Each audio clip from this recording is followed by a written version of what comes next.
Pemirsa, Ratu Bagus Kuning merupakan salah satu tokoh perempuan penyebar agama Islam di kota Palembang pada abad ke-16 yang berasal dari Pulau Jawa.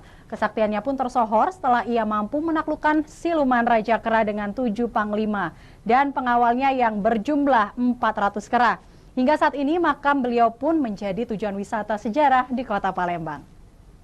Pemirsa, saat ini saya telah berada di salah satu komplek pemakaman Ratu Bagus Kuning yang berada di Kecamatan Pelaju, Kota Palembang.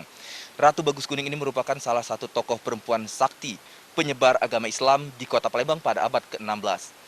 Untuk mengetahui sejarah dan bagaimana beliau dalam menyebarkan agama Islam di Kota Palembang, berikut liputannya untuk Anda.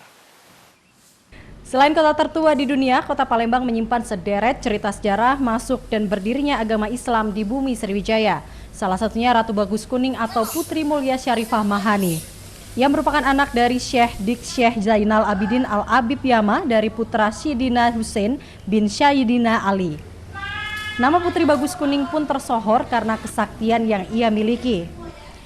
Setelah memutuskan menetap di Palembang untuk menyebarkan agama Islam, dirinya harus berhadapan dengan penguasa kawasan Bagus Kuning, yakni Raja Monyet beserta 7 panglima dan pengawalnya yang berjumlah 400 kera.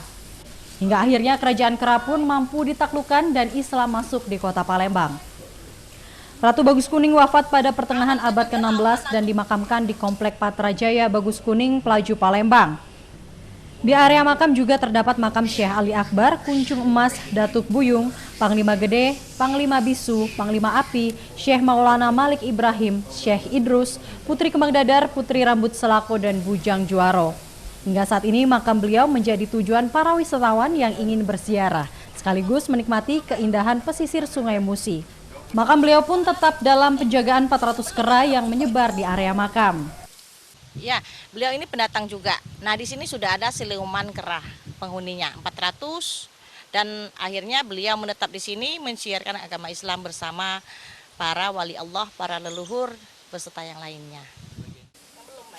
Putri Bagus Kuning merupakan 7 pendekar penjaga laut selain Penghulu Gede, Datuk Buyung, Raden Kuncung Emas, Bujang Juaro, Panglima Bisu, dan Panglima Api beserta laskar keranya. Demikianlah pemirsa laporan yang dapat saya sampaikan pada hari ini. Saya Erwin Setiawan, iNews melaporkan.